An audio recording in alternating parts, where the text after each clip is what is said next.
সমাজ সৃষ্টিতে সমাজে মানুষের মন তথা চরিত্র এগুলি তৈরি করতে গেলে যে পরিবেশ, যে শিক্ষা, যে সংস্কার, যে সঙ্গ আমাদের প্রয়োজন, সেগুলি কি করে আমাদের ছেলেপেলের মধ্যে আমরা সঞ্চার করব। তুমি রয়েছ গো বিশ্বব্যাপিয়া, তুমি রয়েছ গো বিশ্বব্যাপিয়া। সমাজে আজ বিভিন্ন শ্রেণীর বিভিন্ন জায়গার কখনো নেতা, কখনো প্রশাসনের বিভিন্ন কর্মচারীর প্রতি আমরা আঙুল তুলি বটে। এইভাবে আপনি এটা করলেন না কেন? মন্দে বুঝবেন কি বলতে চাইছে। আপনি এটা করলেন না কেন? আপনার এটা বোধোস, এটা হ্যাঁ তো। আমি বলি তারা আসে কোথা থেকে? আকাশ থেকে টুপ করে পড়ে? প্রশাসনের লোক টুপ করে পড়লো, নেতা টুপ করে পড়লো, হয় এরকম? সংসার সুখের হয় রমণীর গুণে। রমণী সুন্দর হয় কৃষ্ণ ভক্তির গুণে। আমাদের প্রতি মুহূর্তে আমরা বারবার আমাদের পদস্খলন হয়, মনটা বারবার মনোসংযোগটা ভেঙে যায়, ভগবানকে ডাকতে গিয়েও ডাকতে পারি না, মনে মনে অনেক সংশয়, সংশয়াত্মক চিত্ত, মনঃসংযোগ ভঙ্গ হয়, মনের পবিত্রতা নষ্ট হয়। এর কারণ কি?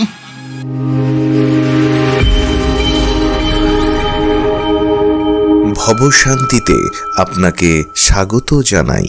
ভিডিওটি ভালো লাগলে ভিডিওটিতে একটি লাইক, কমেন্ট ও শেয়ার করবেন এবং সাবস্ক্রাইব করে পাশে থাকবেন। পরম মঙ্গলময় পরাৎপর পরম অখিলেশ্বর রসিকেন্দ্র চূড়ামণি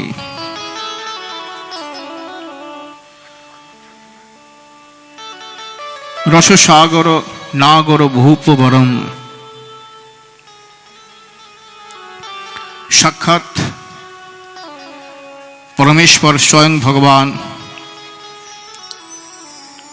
শ্রী গোবিন্দজিউর বাংময়ী শ্রী বিগ্রহ শ্রী শ্রীমদ্ ভাগবত মহাপুরাণম।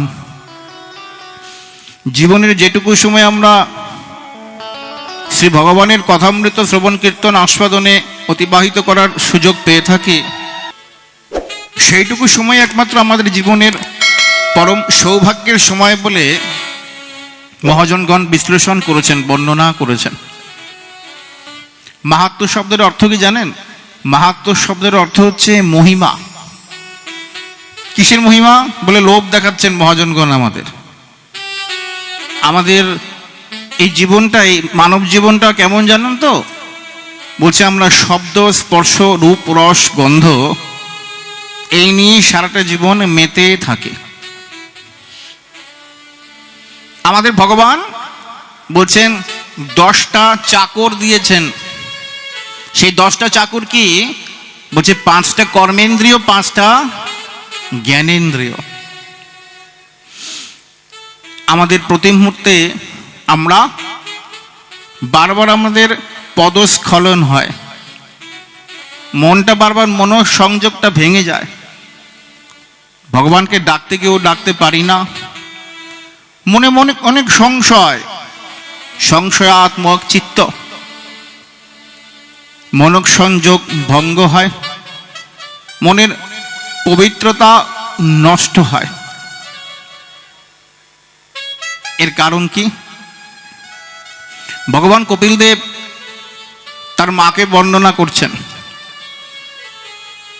মা দেবহূতি কপিল দেবকে জিজ্ঞাসা করলেন, পুত্র, তোমার পিতা সাক্ষাৎ ব্রহ্মার পুত্র মহর্ষি কর্দম,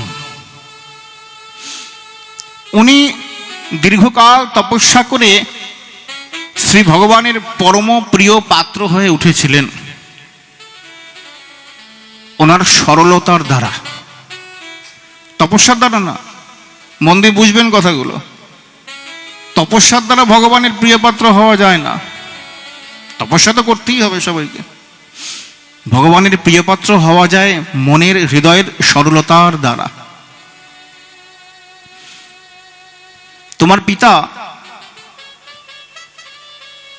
তিনি ভগবানের দীর্ঘকাল তপস্যা করে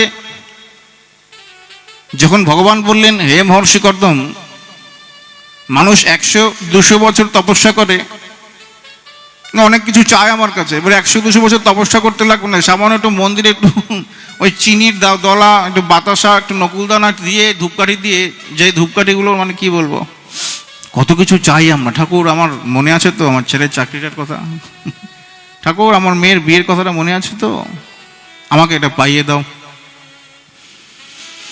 তোমার পিতা 10,000 বছর তপস্যা করলেন। ভগবান বললেন, হে মহর্ষি, তুমি 10,000 বছর তপস্যা করলে কি চাও আমার কাছে বলো। তোমার পিতা কি চাইলেন জানো? তথা সচাহং পরিবধূ কাম সমানশীলং গৃহমেধু ধেনুম। তিনি বলতে চাইলেন, হে প্রভু, আমার পিতা ব্রহ্মদেব আমাকে তপস্যা করতে বলেছেন, তার রচিত যে সৃষ্টি পৃথিবী, এই পৃথিবীতে আমাকে এক সৎ গৃহস্থ হওয়ার পরামর্শ দিয়েছেন তিনি। আর তিনি বলেছেন, যাও আমার এই সৃষ্টিকার্যে তুমি সহায়তা করো। আমার যারা পূর্বজ, সেই পূর্বজদের মধ্যে অনেকেই সংসারকে স্বীকার করেননি, কিন্তু পিতার আদেশ, তাই হে প্রভু, আপনি আমাকে এমন এক গৃহস্থ হওয়ার আশীর্বাদ দিন। আর গৃহস্থ হতে গেলে তো একজন পুরুষের সঙ্গে তার সহধর্মিনীর প্রয়োজন, মানে স্ত্রী বউ। এমন এক সহধর্মিনী পাওয়ার আশীর্বাদ দিন। বলছে সমানশীলং গৃহমেধু ধেনুম, শব্দের অর্থ কি? যে গো মাতা যেমন শীলবতী হয়। আমাদের এই সমাজে সমাজ সৃষ্টি করতে হলে সমাজের আমরা যারা মানুষ, আমাদের মাতা পিতার ভূমিকা অনেকাংশে আমাদের মধ্যে বর্তায়। বলে দেখুন, সমাজে আজ বিভিন্ন শ্রেণীর, বিভিন্ন জায়গার, কখনো নেতা, কখনো প্রশাসনের বিভিন্ন কর্মচারীর প্রতি আমরা আঙুল তুলি বটে এইভাবে। আপনি এটা করলেন না কেন? মন দিয়ে বুঝবেন কি বলতে চাইছে। আপনি এটা করলেন না কেন? আপনার এটা দোষ, এটা হ্যাঁ তো। আমি বলি, তারা আসে কোথা থেকে? আকাশ থেকে টুপ করে পড়ে? প্রশাসনের লোক টুপ করে পড়লো, নেতা টুপ করে পড়লো, হয় এরকম? তারা সমাজেই তাদের জন্ম হয়। দোষটা তাদের না, দোষটা আমাদের। সমাজ সৃষ্টিতে, সমাজে মানুষের মন তথা চরিত্র এগুলি তৈরি করতে গেলে যে পরিবেশ, যে শিক্ষা, যে সংস্কার, যে সঙ্গ আমাদের প্রয়োজন, সেগুলি কি করে আমাদের ছেলেপেলের মধ্যে আমরা সঞ্চার করব, সেই দিকে আমরা যত্ন রাখতে পারি না। আমরা আম খেতে চাই, গরমকালে ফজলি আম, হিমসাগর আম, টসটসে একদম মিষ্টি হবে, দোকানে গিয়ে ঝগড়া করবো যদি মিষ্টি না হয় ভাই, কিন্তু গাছ লাগাবো না। গাছ কি করবে? এবারে তোমার বাড়ির গাছটা কোথায় গেল? বলে কেটে দিয়েছি। কেন? বলে ওই যত্ন করবো। হ্যাঁ, বলে সমানে যে গাছ কাটছো, সমানে যে গাছ কেটে মাঠ বানিয়ে জায়গা জমি বিক্রি করছো, বলি পয়সাগুলি রাখছো, পয়সাগুলিগুলো করবাটা কি? পয়সাগুলির ভূমিকা কি যদি জিনিসপত্রই না থাকে বাজারে? আগে গাছটা লাগাও, তারপরে তো ফলটা খাবে। ছেলেপেলের মধ্যে সেই সংস্কারগুলো দাও, তবে তো আশা করবে। আমি নিম গাছ লাগালাম, তুমি যতই যত্ন করো নিম গাছের, যতই যত্ন করো নিম গাছের, তার ফলটা তেতোই হবে। আমি আম গাছ লাগালাম, কোনো যত্ন করলাম না, 10 বছর পর ধরি একটাই ফল হলো, মাটিটা অনুর্বর, কথার কথা। যখন সেটা পাকবে সেটা মিষ্টিই হবে, তেতো হবে না। গাছ লাগানোর সময় বিবেচনা করতে হবে আমি কি গাছ লাগাচ্ছি। আমাদের মনটাকে তৈরি করতে হবে। এটি কপিলদেব ভগবান মাকে বোঝাতে চাইলেন। মা আগে পুত্রকে প্রশ্ন করছে, দেখো পুত্র, উনি কি চাইলেন ভগবানের কাছে? তোমার পিতৃদেব উনি ভগবানের কাছে চাইলেন, হে প্রভু, গো মাতা যেমন শীলবতী, সমান শীলম গৃহমেধ ধেনুম, এইরকমই আপনি আমাকে একটা সহধর্মিনী প্রদান করুন। ভালো বউ পাওয়ার জন্য তপস্যা করতে হয়, হ্যাঁ, আর কি না? ভালো স্বামী পাওয়ার জন্য তপস্যা করতে হয়, হ্যাঁ। ভালো গুরুদেব পাওয়ার জন্য শিষ্যের সংস্কার যেমন লাগে, ভালো শিষ্য পাওয়ার জন্য গুরুদেবকে তপস্যা করতে হয়। আজ ঠাকুর শ্রী রামকৃষ্ণদেবকে মানুষ চেনে বিবেকানন্দের মতন তার একজন শিষ্য ছিল বলে, তা না হলে তার মতন সমসাময়িক মহাত্মা আরো অনেক এসেছেন। তাই শিষ্য পেতে গেলেও ভালো তপস্যা করতে হয়, ভালো সন্তান পেতে গেলে তপস্যা করতে হয়, ভালো বউ পেতে গেলে তপস্যা করতে হয়। সংসার সুখের হয় রমণীর গুণে,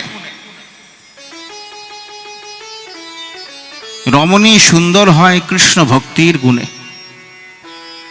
আমি দেখে শুনে একটা এমন একজনকে নিয়ে আসলাম, কি বলে, যার মধ্যে ভক্তি ভক্ত ভগবানের কোনো ছোঁয়াই নেই,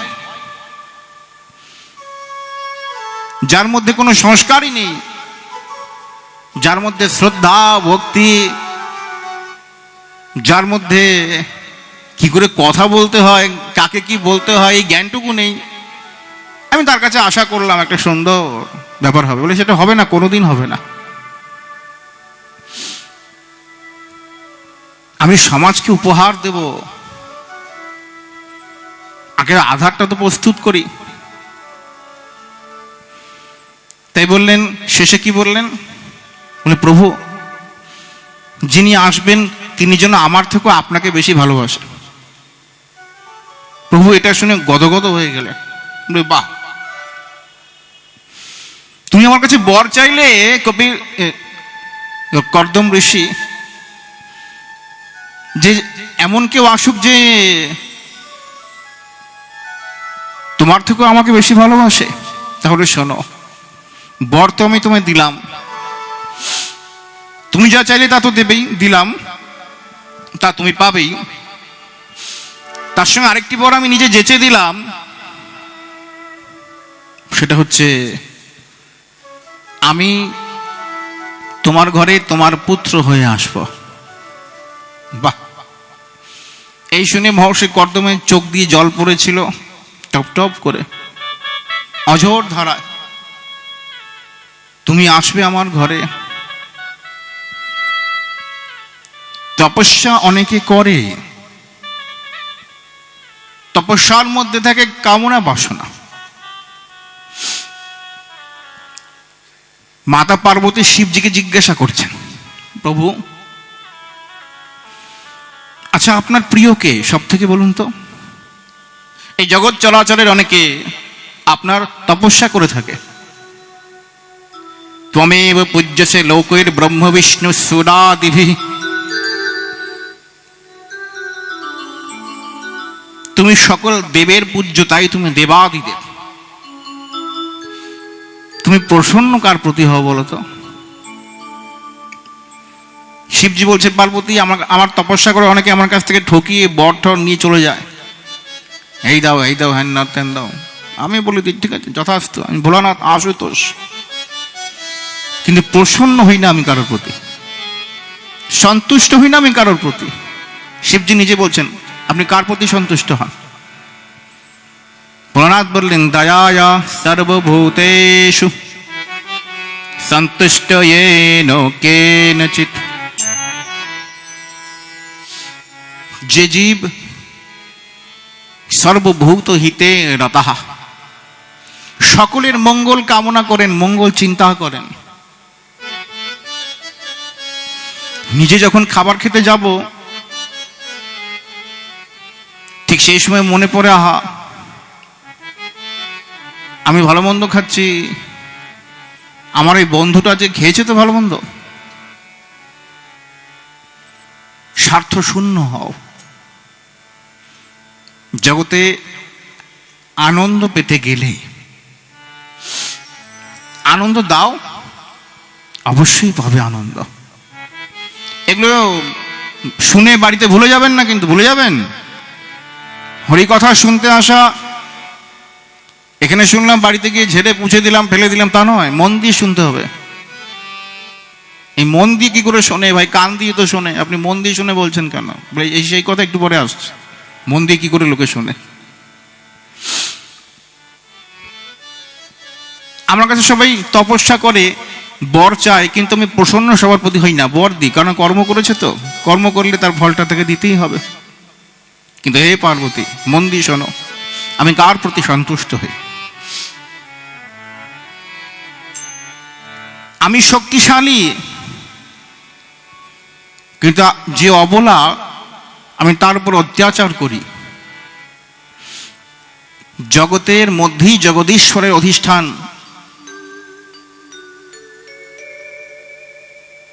পরীক্ষিতজি মহারাজকে সুখদেবজি বললেন, হে পরীক্ষিত, তুমি রাজর্ষি, তুমি রাজা হয়েও তুমি ঋষি। ঋষি তাকে বলে যিনি সত্যকে দর্শন করতে পেরেছেন। তো পরীক্ষিত সত্যকে কবে দর্শন করলেন? পরম সত্য স্বরূপকে। সত্যং পরম ধীমহি সত্যব্রতং ত্রিসত্যং নিহিতং চ সত্যে সত্যস্য যোনিং। কাকে বলা হয়েছে? গর্ভস্থিতিতে শ্রী ভগবানকে। তুমি একমাত্র পরম সত্য। মহারাজ পরীক্ষিত গর্ভে থাকাকালীন দেবী উত্তরার গর্ভেই সাক্ষাৎ শ্রী ভগবানের দুর্লভ দর্শন লাভ করলেন। তাই সুখদেবজি পরীক্ষিতকে রাজর্ষি বলে সম্বোধন করলেন। হে রাজর্ষি, হে ভারত, ভরত বংশজাত, দুষ্মন্ত নন্দন ভরত, সেই ভরত বংশে এই পাণ্ডবদের জন্ম। সে পাণ্ডবের বংশধর পরীক্ষিত, তাই তাকে ভারত বলে সম্বোধন করেছেন সুখদেবজি। ভগবানকে অন্য কোথাও পাওয়া যায় না। ভগবানকে পাওয়ার জন্য কোথাও দৌড়দৌড়ি ছোটাছুটি করার দরকার নেই। ভগবান তোমার অন্তরেই আছে, অধিষ্ঠান করছেন। তোমার অন্তরেই তিনি আছেন। শুধু তার দর্শন পাওয়ার জন্য যত্নশীল হও। মহাপ্রভু বললেন, চেত দর্পণমার্জনম ভব মহদাবগ্নি নির্বাপণম শ্রেয় কৈরব চন্দ্রিকা বিতরণং বিদ্যাবধূ জীবনম আনন্দাম্বুধিবর্ধনং প্রতিপদং পূর্ণামৃতাস্বাদনং সর্বাত্মস্নপনং পরং বিজয়তে শ্রীকৃষ্ণ সংকীর্তনম। চিত্ত দর্পণটা মার্জন করো। তোমার মনটা না দীর্ঘকাল জন্মান্তর ধরে, এই আদি অনাদিকাল থেকে বিভিন্ন পশু কীট পতঙ্গ ইত্যাদি জনিতে বারবার যাওয়ার ফলে কতবার যে পতন হয়েছে, মনুষ্য জন্ম লাভ করে আমরা সব হারিয়ে ফেলেছি, তার কোনো ঠিক নেই। মনুষ্য জন্ম লাভ করে পাপ করে আবার নরকে গেছে, আবার 84 লক্ষ কি পশু পাখি কীট পতঙ্গ হয়ে আমাদের জন্ম গ্রহণ করতে হয়েছে। বারবার আমরা আসি আর যাই। পুনঃপি জীবনম পুনরপি মরণম পুনরপি জননী জঠরে শয়নম।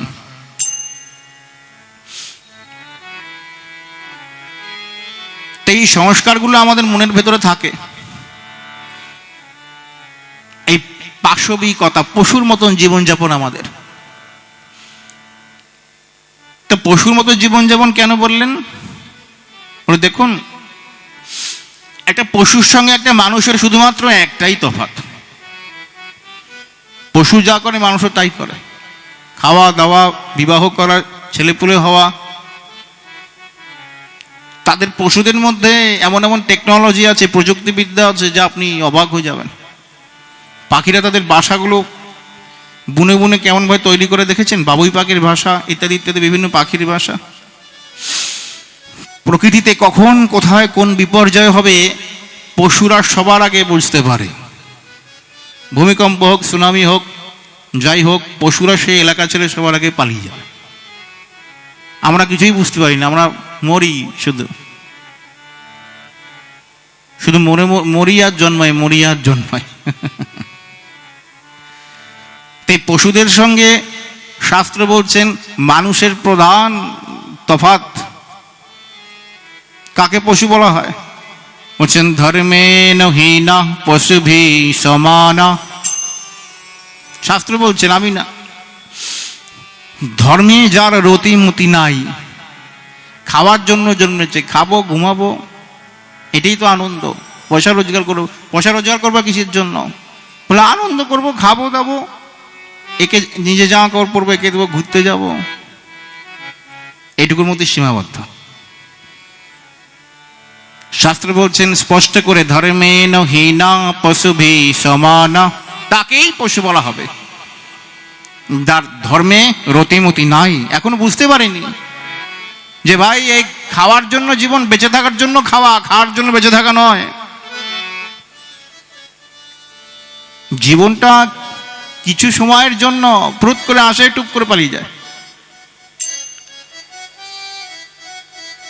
কখন যে আসবে আর কখন যে পালাবে কেউ কিছু বলতে পারে না। ইনি মহাজন পদকর্তা কত পদ লিখেছেন। নিজেকে নিজে চেনো, নিজের উদ্দেশ্যটা বোঝো রে বাবা। তুমি কি এইভাবে এইরকমই থাকবে নাকি অনন্তকাল ধরে? শ্রী ভগবান সর্বত্র পরিব্যাপ্ত। তুমি রয়েছ গো বিশ্বব্যাপিয়া, তুমি রয়েছ গো বিশ্বব্যাপিয়া। শ্রী ভগবান বললেন, শোনো মহর্ষি কর্দম, নববিধা ভক্তি অনুশীলন না করলে আমাকে পাওয়া যায় না। তাই আশীর্বাদ স্বরূপ শ্রী ভগবানের আশীর্বাদে, তার করুণায় মহর্ষি কর্দমের আগে 9টি কন্যা হলো। এই 9টি কন্যা অন্য কেউ নয়, 9টি কন্যা হলো সাক্ষাৎ নববিধা ভক্তি স্বরূপা। শ্রবণম কীর্তনম অর্চনং বন্দনং বিষ্ণুপাদ সেবনং স্মরণং দাস্যম সক্ষম আত্মনিবেদনম। এই নববিধা ভক্তি 9টি কন্যা রূপে আসলেন। তারপরে 10ম সন্তান রূপে সাক্ষাৎ অংশনপুংস কলাংশ রূপে শ্রী ভগবানই প্রকট হলেন, 10ম সন্তান। এরপর মহর্ষি কর্দম মাতা দেবহূতিকে বললেন, দেখো সংসার করার আমার যে প্রয়োজন, এই প্রয়োজন আমার শেষ হয়েছে। ব্রহ্মচর্য গাঢ় হচ্ছে, এবার আমি বানপ্রস্থ বনকে আশ্রয় করে আমি শ্রী ভগবানের আরাধনায় ডুবে যেতে চাই। 9টি কন্যাকে পাত্রস্থ করলেন ব্রহ্মার সুযোগ্য পুত্রদের সঙ্গে। এরপর তিনি নিজে কপিল দেবের হাতে মাতা দেবহূতিকে সমর্পণ করে তিনি চলে গেলেন বনবাসে। তোমার যত সংশয় হে প্রিয়ে, তোমার যা জিজ্ঞাসা, তুমি আমাদের এই পুত্র কপিল দেবকে জিজ্ঞাসা করো। ইনি সাধারণ কেউ নন, সাক্ষাৎ শ্রী হরি আমাদের ঘরে পুত্ররূপে এসছেন। দেখুন, কেউ যদি জিজ্ঞাসা করে সন্ন্যাস আশ্রম শ্রেষ্ঠ না গৃহস্থাশ্রম শ্রেষ্ঠ, আপনি কি উত্তর দেবেন?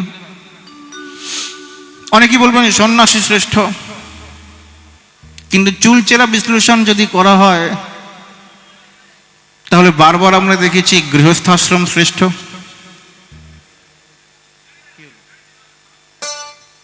বলে কেন? তার কারণ দেখুন, গৃহস্থ এবং সন্ন্যাসী একে অপরের পরিপূরক।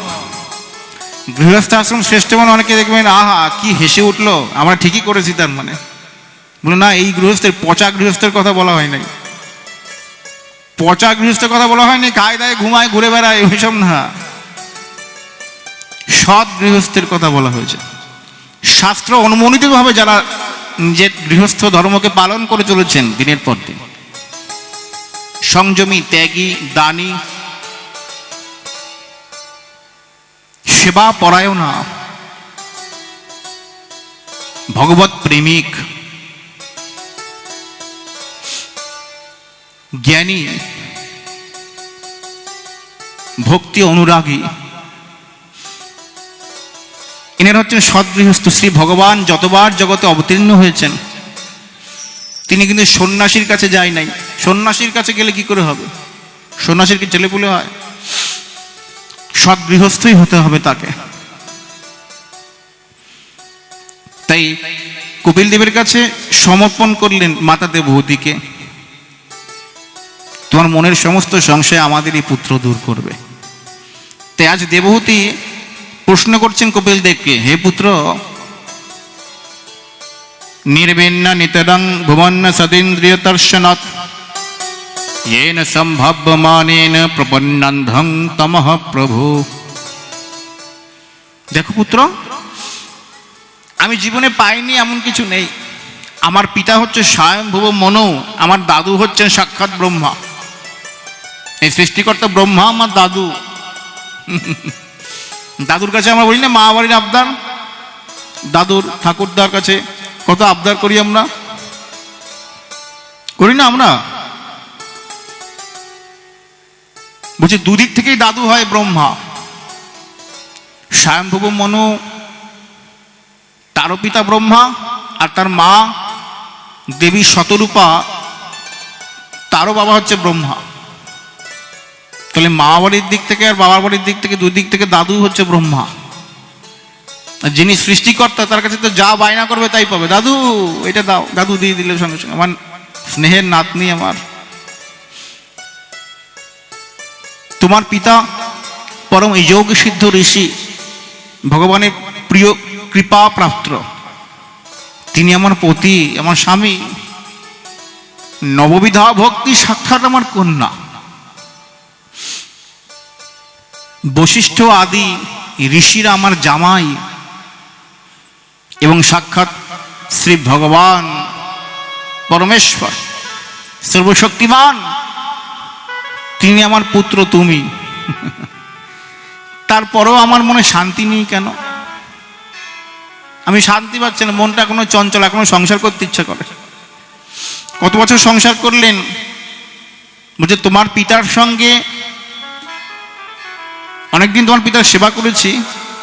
তোমার পিতা যখন আমার কাছে জানতে চাইলেন যে আমার ইচ্ছা কি, তখন আমি তার কাছে বললাম সংসার কেন করে এটা আমি ঠিক জানতে চাই, বুঝতে চাই। মানুষ কত আনন্দ করে না। বাবা মাকে বিয়ে দিলে অত ছোট্ট বয়সে, কিন্তু আমি এখনো জানি না যে বিয়ে কেন করে, বিয়ে কাকে বলে। আপনি আমার এই মনোবাঞ্ছাটা পূর্ণ করুন। মহর্ষি কর্দম দেখলেন দেবহূতির চামড়াগুলো কুচকে গেছে, মানে বুড়ি হয়ে গেছে, চুলের জটা পড়ে গেছে, আশ্রয় না চুল, সারাদিন সেবা নিয়েই থাকে। ঋষি কর্দম বললেন যাও ওই সরোবরে কি স্নান করে এসো। স্নান করেই দেখলেন তিনি বিয়ের পূর্বে যেমন কিশোরী ছিলেন সেরকম হয়ে গেছেন। সরোবর দিব্য গুণ সম্পন্ন, দৈব গুণ সম্পন্ন সেই সরোবর শ্রী ভগবানের অশ্রু জলের দ্বারা সৃষ্টি বিন্দু সরোবর। এসে উঠে দেখলেন মহর্ষি কর্দম একটা যুবকে পরিণত হয়েছে, অপূর্ব সুন্দর, এত সুন্দর পুরুষ দেখে মনে হচ্ছে বাহ, আমরা দুজনে একদিন দুদিন না 10,000 বছর ধরে রমণ করলাম, ঘুরে বেড়ালাম আমরা, এলোক সেলোক, দেবলোক, গন্ধর্বলোক, কিন্নর লোক, ব্রহ্মলোক, এই লোক সেই লোক, কামদ বিমান, যখন যেখানে ইচ্ছা করবো সেখানে চলে যাবে, যখন যেখানে ইচ্ছা করবো সেখানে চলে যাবে, মনের গতিতে চলে, পেট্রোল ডিজেল লাগে না, চিন্তা করবার চলে যাবে, চিন্তা মাত্রই সেখানে পৌঁছে যাবে। এরপরে আমার মনে সংসার বাসে না, মনটা খুব চঞ্চল, এটা কেন, আমি শান্তি পাচ্ছি না। শ্রী ভগবান কি উত্তর দিলেন মাকে, মা আমাদের মনটা না ভ্রমরের মতো, ভ্রমর ফুলে ফুলে মধু খায়, দেখেছো ভ্রমর, ভ্রমর দেখেছেন ফুলে ফুলে মধু খায়, এক ফুলে সন্তুষ্ট থাকে না, আজকে এই ফুল, কালকে সেই ফুল, পরশুদিন এই ফুল, এই এই এই এই এই এই করে একটুখানি খায় আবার ছেড়ে দেয়, একটুখানি খায় আবার ছেড়ে দেয়। কামনার আগুনের মধ্যে যত ঘি ঢালবো আগুন তত বেড়ে যাবে। অনেকে, অনেক জ্ঞানী পুরুষ আমাদের জ্ঞান দেয়, দেখবেন কি জ্ঞান দেয়, বলে আগে ভোগ করো তারপর ত্যাগ, ভালো করে ভোগ করে নাও, এখন করতে পারছি না, কেন, বলে এখন সংসারী না, আমি সংসার করিনি, এখন এসব হয় নাকি, কবে করবা, বলে একটু সব শান্ত হোক, বলে তুমি, তোমার দ্বারা জীবনে হবে না, আমি লিখে দিচ্ছি, সমুদ্রের ঢেউ শান্ত হলে তারপর আমি তাতে স্নান করব, এটা যদি কেউ মনে মনে চিন্তা করে তাহলে তার সারা জীবনে চান করা হবে না, হবে, কারণ সমুদ্র কোনোদিন শান্ত হবে না, ওই ঢেউয়ের মধ্যেই ডুব দিতে হবে, তাই না, এই হাতে কাম করতে হবে, মনে মনে নাম করতে হবে, মনে মনে তাকে চিন্তন করতে হবে, স্মরণ করতে হবে। দেখো আমাদের মনটা ভ্রমরের মতো। তুলসীদাসজি, যিনি রামচরিতমানস লিখেছেন, তিনি তার মনকে শাসন করেছেন, পদ লিখেছেন, শ্রীরামচন্দ্র কৃপালু ভজ মন, মনকে বলছে হে মন, আমাদের কাউকে বলে নাই, নিজেকে নিজে শাসন করছেন, হে মন শ্রীরামচন্দ্র কৃপালু, একমাত্র দয়ালু তিনি, তাকে ভজ, ভজ মন, মন বলছে ভজনা করে কি হবে, কি পাবো, তারপরে শ্লোকাংশে উত্তর দিচ্ছেন, হরনা ভব ভয় দারুণম, এই ভবের সমস্ত যে ভয়, বিশ্বাস করুন এই পাঠের এই স্থানটা মানুষকে জ্ঞান দেওয়ার জন্য নয়, অনুভব করা, বাড়িতে কিছু নিয়ে যাওয়া, শিক্ষা জীবনে। আজকে যারাই যাদের কণ্ঠে তুলসী মালা, আজকে যারা সিদ্ধ হয়েছেন, এমনকি আজকে যারা সুখী, যারা আনন্দে আছেন, যাদের কপালে তিলক, যারা প্রসাদ ভোজী হয়েছেন, যারা সাধন করছেন, ভজন করছেন, যারা প্রভুর দর্শন পেয়েছেন, প্রত্যেকেই কোনো না কোনো সাধু তাদেরকে আশীর্বাদ করেছেন, যার ফলেই সাধুমুখে হরিকথা শ্রবণ করেছেন, যার ফলেই তাদের জীবনটা আজ কি সুখময় হয়ে উঠেছে, আনন্দময় উঠেছে। হরিকথার বৈশিষ্ট্য হচ্ছে, শ্রী ভগবান বললেন, সদ্য হৃদ্য বরুদ্ধতে অত্র কৃতিভি শুশ্রূষুভি তৎক্ষণাৎ, সুকৃতি না থাকলে হরিকথার আসরে এসে বসা যায় না। কালকে বলেছিলাম, জন্মান্তরে যদি কোনো পুণ্য বা সুকৃতি থাকে তবে হরিকথা শোনার ইচ্ছা হয় মানুষের মনে। আমি যেমন, আমি সেই বস্তুর দিকে আকর্ষিত হব, আস্তে আস্তে হব না, হব তো, আমার মনে যা আছে সেগুলি, কি গো সিনেমা দেখতে যাবা, হ্যাঁ যাবো, চলো, কি গো ওখানে দুর্গা ঠাকুর ভাসান হচ্ছে, নাচবো নাকি, কি, হ্যাঁ চলো, কি গো পিকনিক করতে যাবো, হ্যাঁ চলো। তো যার মনটা যেরকম সে সেই বস্তুর মধ্যে আনন্দ খুঁজে পায়। একটি পাত্র থেকে জল ঢেলে দেবেন, দেখবেন জলটা আস্তে আস্তে গড়িয়ে গড়িয়ে গড়িয়ে গড়িয়ে জলের সঙ্গে মিশছে, তাই না? জল জলের সঙ্গে মেশে তো। আগুন জ্বালাবেন, প্রদীপ জ্বালাবেন, দেখবেন প্রদীপের আগুনটা আকাশের দিকে ঊর্ধ্বমুখী। কোথায় থাকে? বলে সূর্যের দিকে মুখ করে আছে। কেন? বলে সে একটা জ্বলন্ত অগ্নিপিণ্ড। অগ্নির উপস্থিতি যদিও সর্বত্র, অগ্নির সাথেই গিয়ে মেশে। বেলুন দেখেছেন? বেলুন হুস করে বিশাল বড় ফানুস বেলুন, বেলুনটা ফুলে থাকে না? কেন ফুলে? বেলুনটা তো এইটুকু ছিল, এত বড় ফুললো কেন? ভেতর থেকে চাপ দিচ্ছে কেউ। কে চাপ দিচ্ছে? বলে হাওয়া। কেন চাপ দিচ্ছে? বলে ভেতরের থেকে সে বাইরের বায়ুর সঙ্গে মিশতে চাইছে, মাঝে বাধা উৎপন্ন করছে ওই যে বেলুনের পর্দাটা, তাই না? তা হাওয়া হাওয়ার সঙ্গে মেশে, জল জলের সঙ্গে মেশে। জন্ম জন্মান্তর ধরে আমরা যা সঞ্চয় করে রেখেছি আমাদের মনের মধ্যে, যে সংস্কারগুলি, সেই বস্তুই আমাদের পছন্দ হবে। তাই জন্ম জন্মান্তরে আমাদের মধ্যে যদি সাধুর করুণা, সাধু কৃপা, তপস্যা, ভজন, সুকৃতি ইত্যাদি সঞ্চয় হয়ে থাকে, তবেই হরি কথা অমৃত আস্বাদন করার ইচ্ছা আমাদের মনে জাগে। শ্রী ভগবান বললেন, ভ্রমরা যখন বিভিন্ন ফুলে ফুলে মধু খেতে খেতে খেতে খেতে শেষে পদ্ম ফুলের মধুর আস্বাদন করে, পদ্মের মধ্যে গিয়ে ঢুকে পড়ে। পদ্মের মধুর মধ্যে সব থেকে শ্রেষ্ঠ মধু হচ্ছে পদ্মমধু। এই পদ্মমধু আস্বাদন করতে করতে ভ্রমরার গতি হয়। ভ্রমরটা আস্তে আস্তে কি হয়? ওই ফুলের মধ্যে ঘুমিয়ে পড়ে, মধুর প্রেমে পড়ে যায়, ফুলের প্রেমে পড়ে যায়। আহ, এতদিন ধরে খুঁজে বেড়াচ্ছি এই মধুটা, এর আগে তো পাইনি কখনো। তারপরে ওর মধ্যে ঢুকে একদম শেষে সন্ধ্যা হয়ে যায়। সকাল থেকে মধুর পরিমাণটা অনেক বেশি। একটু করে খায়, একটু ঘুমায়, একটু করে খায়, একটু ঘুমাই করতে করতে বন্ধ হয়ে যায় পদ্মের পাপড়িগুলো। এইভাবে ভ্রমরা তখন চিন্তা করে, আমি বেরোবো কি করে এবার? তখন ভ্রমরা কিন্তু সেই ক্ষমতা আছে যে পদ্মকে কেটে কুটে ছিন্ন ভিন্ন করে বেরিয়ে চলে আসে। তিনি সেটি করেন না। কেন করেন না? বলছে যে পদ্মকে ভালোবেসে ফেলেছে।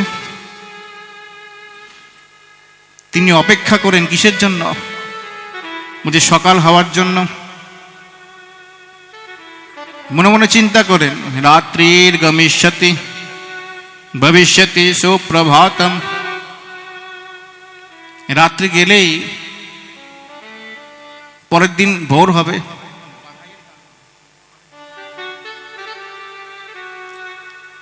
রাত্রির গমিষ্যতি ভবিষ্যতি সুপ্রভাতম। রাত্রি গেলেই আবার সকাল হবে। ভাস্বান উদিশ্যসি হাসিষ্যতি পঙ্কজশ্রী। সূর্য উঠবে, আবার পদ্মটা এভাবে খুলে যাবে। ততক্ষণ আমি একটু অপেক্ষা করি না। আমি ভেবে বসে থাকি, শুয়ে থাকি, মধু খাবো আর ঘুমাবো, অসুবিধার তো কিছু নেই। সে মধুর প্রেমে এতটাই পাগল হয়ে যায়, ফুলের প্রেমে এতটাই পাগল হয়ে যায়, সে সব কিছু ভুলে যায়। কোথায় যাবে, কোথা থেকে এসেছে। মা, আমাদের মনটা যখন এই ভ্রমরের মতন চঞ্চল থাকে, সেই ভ্রমরকে বলা হয় ভ্রমর, চঞ্চল অবস্থায়। বলে যখন মধু পান করে সেই ভ্রমর শান্ত হয়ে যায়, তখন তার নাম হয় মধুপ। মধু পান করার পর ভ্রমণের নাম হয়ে যায় মধুপ। সেই রকম ভাবে আমাদের এই জীবনে, আমাদের এই মনটা এমনই যে মনটার 10টা চাকর আছে, 5টা জ্ঞানেন্দ্রিয়, 5টা কর্মেন্দ্রিয়। এই চাকরগুলোকে সারাদিন খাটাতে থাকে। আমাদের যত ইন্দ্রিয় বলছে মা, আমাদের মানসিক চঞ্চলতার কারণ আমাদের ইন্দ্রিয় নয়, আমাদের পতনের কারণ ইন্দ্রিয় নয়। অনেকে বলে আমাদের ইন্দ্রিয় হচ্ছে পতনের কারণ, আমাদের পতনের কারণ হচ্ছে আমাদের মন। হ্যাঁ, মন যা আদেশ করবে এই ইন্দ্রিয়গুলি সেটাই শুনবে। মন যদি চায় আমাদের উদ্ধার করতে পারে, মন যদি চায়, মনের দ্বারাই আমাদের পতন হয়। তাই এই মন ততক্ষণ পর্যন্ত এই সৃষ্টিতে বিষয় রস আস্বাদন করতে থাকে যতক্ষণ পর্যন্ত এই মনটা ভগবত আনন্দে না ডুবতে পারে। একটার পর একটা, একটার পর একটা। কেন জানো? এই মনের উদ্দেশ্যই হচ্ছে আনন্দকে পাওয়া। আমি আনন্দ পাবো। যখনই একটার পর একটা সে বস্তুর মধ্যে আনন্দ খোঁজার চেষ্টা করে, যখন সে বুঝতে পারে এর মধ্যে তো আনন্দ নাই, আচ্ছা তাহলে মনটা খোঁজার চেষ্টা করে কেন? বলে দেখো, প্রকৃত আনন্দ ভগবানের শ্রীচরণ কমলই আছে। শ্রীচরণ কমল, শ্রীচরণ পদ্ম, ভগবানের সবকিছু পদ্মের সঙ্গে তুলনা করা হয়েছে। এই মনরূপী ভ্রমণ যখন ভগবানের শ্রীচরণ কমলের, শ্রীচরণ পদ্মে, তার মুখপদ্ম, হস্তপদ্ম, শ্রীচরণ পদ্মের মধ্যে ডুবে যায়, রূপমাধুরীর রস পান করতে থাকে, তখন এই মনটা একমাত্র শান্ত হয়ে যায়। আর কিচ্ছু চায় না, আমি আর কিছু চাই না। আমি অনন্তকাল ধরে এটাই খুঁজে আসছিলাম, আজকে সেটা পেয়েছি, এখন সেটা পেয়েছি। এর থেকে শ্রেষ্ঠ আর কিছু নেই। এর আনন্দ, এটা কি আনন্দ বলে কাউকে বলে বোঝানো যাবে না। কেউ যদি জিজ্ঞাসা করে তুমি কি আনন্দ পাচ্ছ, বলে এটা বোঝানোর বিষয় নয়, এটা অনুভবের বিষয়। বৃন্দাবন ধাম ঘোরার জায়গা না, বৃন্দাবন ধাম ট্যুর করার জায়গা না, বৃন্দাবন ধাম বেড়াতে যাওয়ার জায়গা নয়, বৃন্দাবন ধাম দেখার জায়গা নয়, বৃন্দাবন ধাম শোনার জায়গা নয়, বৃন্দাবন ধাম অনুভব করার জায়গা। আমার সঙ্গে কথা হচ্ছিল একজন, ওখানে গেলে কি ভগবান পেয়ে যায়? এমনি একদম না, সবাই ভগবান পায় নাকি? এটি অনুভব করার বিষয়। যার মধ্যে সেই অনুভব করার মতো শক্তি আছে, তিনি সেখানে গেলে কিছু পান, এখনো পান, আজীবন পাবেন। এই বৃন্দাবন ধাম, এই বৃন্দাবন ধাম কিন্তু ব্রহ্মার সৃষ্টি না, জানেন? শ্রীধাম বৃন্দাবনের যে রহস্য, এটি ব্রহ্মা সৃষ্টি করতে পারেননি বৃন্দাবন ধামকে। আমরা জানি সমস্ত সৃষ্টি ব্রহ্মা করেছে, চতুরানন সৃষ্টিকর্তা ব্রহ্মা। ভগবান দায়িত্ব দিলেন, যাও আমাকে চিন্তা করে, আমাকে স্মরণ করে ব্রহ্মা তুমি সমস্ত সৃষ্টি কার্য করো। তাহলে ভবান কল্প বিকল্পেষু ন বিমুহ্যতে কার্হিচিৎ। আমার এই সৃষ্টির মূল উপাদান হচ্ছে মায়া।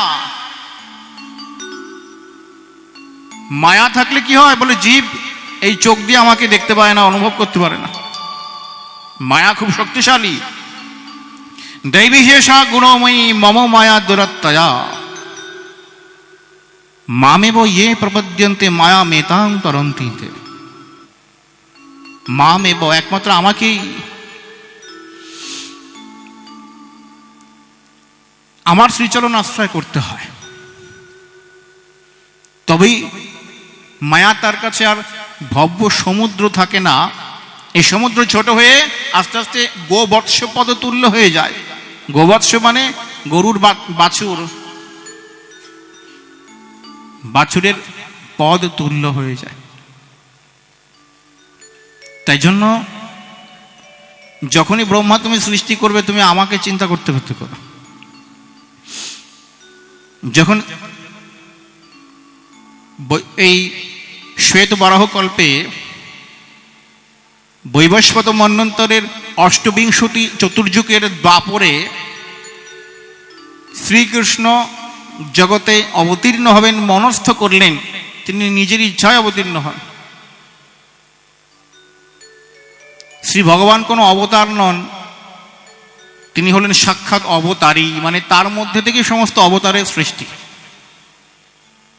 एते चांशो कला पुंसो कृष्णस्तु भगवान स्वयं। শ্রী রাধারানীকে বললেন, হে রাধে, চলো এই মন্বন্তরের এই দাপরে আমি আর তুমি অবতীর্ণ হই জগতে, চলো। শ্রী রাধারানী বললেন, যত্র বৃন্দাবনং নাস্তি यत्र नास्ति यमुना नदी यत्र गोवर्धनम नास्ति तत्र नो रमते मनः।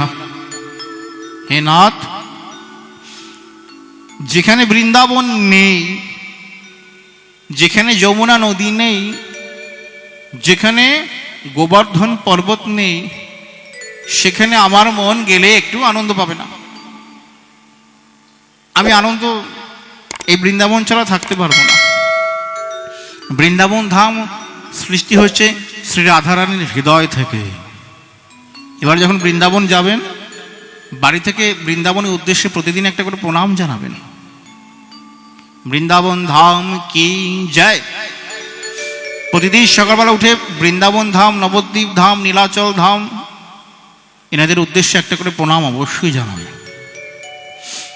শ্রীজির হৃদয় থেকে বৃন্দাবনের উৎপত্তি।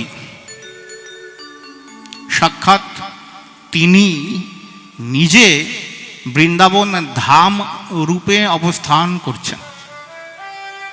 তাই তো বৃন্দাবন হচ্ছে চিন্ময় ধাম। শ্রী গুরু কৃপায় যখন কারোর সেই প্রেম নেত্র বিকশিত হয়, তখনই তিনি বৃন্দাবনের প্রকৃত স্বরূপটা দর্শন করার অধিকার পান। তার সামনে সিনেমার পর্দার মতো এভাবে খুলে যায়।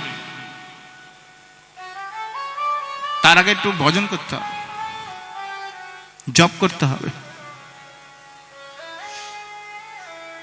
ভগবান বললেন, তোমার চিত্ত দর্পণটা মার্জন হলেই আমি নিজেই তোমার কাছে যাব, তোমার আমার কাছে আসতে হবে না। তাই বৃন্দাবন সাধারণ স্থান নয়। শ্রী ভগবান বললেন, তাহলে আমাদের চিকিৎসা কি? এই যে আমাদের মনটা বারবার সংসারের মায়ামোহে পড়ে বারবার যে বিভিন্ন কারণে বিভিন্ন যন্ত্রণাগ্রস্ত হচ্ছি, আমরা প্রতিনিয়ত আমাদের যন্ত্রণা, আমাদের উচিতটা কি, করণীয় কি? আমাকে একজন জিজ্ঞেস করলেন, বাবা আমাদের করণীয় কি? প্রতি মুহূর্তে আমাদের করণীয় হচ্ছে শ্রী ভগবানের নাম স্মরণ, শ্রী ভগবানের লীলা কথা আস্বাদন, ভগবানের চিন্তন। আমরা কাউকে ভালোবাসবো কিভাবে? আমরা ভগবানকে স্মরণ করব কিভাবে? বলছে ভালোবাসার জনকে যেভাবে আমরা স্মরণ করি, ভালোবাসার জনকে যেভাবে আমরা স্মরণ করি, ভগবানকে ঠিক সেরকম ভাবে স্মরণ করতে হয়। এই বাড়িতে আমরা গোপাল গোপাল গোপাল নেব, গোপালকে ফল খাওয়াবো, কলা খাওয়াবো বলি না। গোপাল আমাদের ফল, কলা, আলু, কলা, লাড্ডু এসব খাওয়ার জন্য নন। গোপাল আমার গৃহে আসবেন বা আসেন আমার অন্তরের প্রেমকে আস্বাদন করার জন্য। যেমন ফুলে মধু থাকলে মৌমাছিকে বলতে হয় না, এসো আমার মধু খেয়ে যাও।